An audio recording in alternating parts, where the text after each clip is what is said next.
going gets tough, why do we give up? When the going gets tough, why is it that we give up? And I think there are two main reasons that we tend to throw in the towel when things get tough. And both of them were at work here in our story with the nation of Israel. And the first one is this, that when we're going through trials, our perspective is often limited. When we go through difficulties and trials, we're limited, right? History tells us that the city of Jericho wasn't actually that big. In fact, according to Bible scholars, the walls that surrounded the city were about 1.25 miles to 1.5 miles around. So honestly, it probably would have taken them an hour to an hour and a half to walk around those walls. It's not that big of a deal. And even on the last day, maybe an 8.5 mile walk or so, 9 mile walk, 8 or 10 hours, give or take. So the length of the walls really wasn't the problem. It was the height of the walls that was the real problem. We know that the walls were most likely 6 feet, at least 6 feet deep. They are thick, right? And we know that they were anywhere from 20 to 26 feet tall.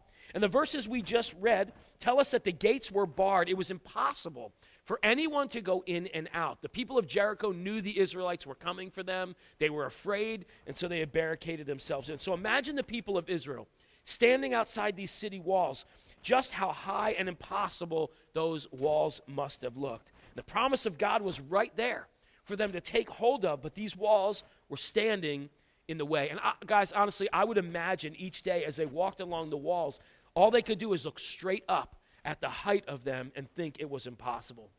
Let me ask you a question this morning. Have you ever noticed that the closer you get to an obstacle, the bigger it appears to be in your life, right? I mean, from a few miles away on a hilltop, those walls of Jericho probably looked like they were reasonable to get through, right? But when they got up close, all they could see that they were so impressive, so unbreakable, so thick, it probably seemed hopeless. I'll bet each day as they walked around them, people started to want to give up and to retreat and go find somewhere else. And if you're honest today, some of you are probably feeling that way right now about certain obstacles in your life. God's desire for me maybe is to have a good marriage, but the obstacles seem too big right now. God wants the church to grow and flourish, but it just seems impossible. God wants me, maybe for you it's debt, right? You're trying to get out of debt, trying to pay things down, and it just seems impossible because no matter how much hard we work, other things come up. The bills just keep piling up. But remember what God said in verse 2 of our text. He said, "But the Lord said to Joshua, I have given you Jericho, its king, and its strong warriors." Did you notice that God spoke in the past tense about a future event? That's what's awesome about God, right? God was saying, I know the walls are high, but I've already given it over to you, right? All you have to do is persevere. And then maybe that's what's going on in your life right now, right? That God's saying, I've already healed you, right? But you already feel broken. Like, I already know. I'm already working ahead, but you need to persevere. I've already blessed you. I've already delivered you. Whatever you're going through, whatever kind of addiction you're going through, or thing that you're struggling and you feel like the obstacles are too high, the walls are too big. He's saying, listen, I've already taken care of that.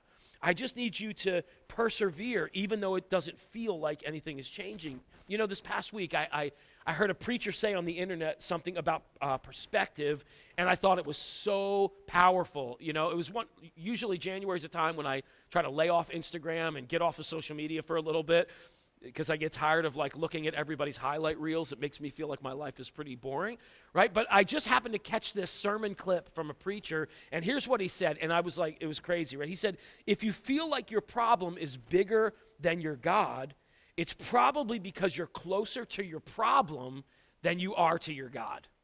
If you get that? If you feel like your problem is way bigger than God, it's probably because you're closer to your problem than you are to God. And when I heard that, I was like, whoa, like that was for me. I needed to hear that, right? That the closer I get to any marriage crisis and the further away I get from God, the walls of that crisis just seem to be insurmountable. They seem impossible. But when I choose to get close to God, when I choose to say, no matter what obstacles in front of me, I'm just going to get closer to God. I'm going to read my Bible. I'm going to pray. I'm going to spend time focusing on all the things that God has blessed me with in my life.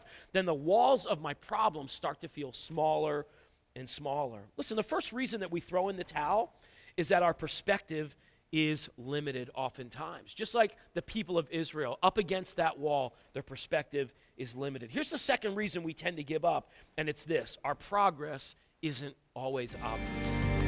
Talk to you soon.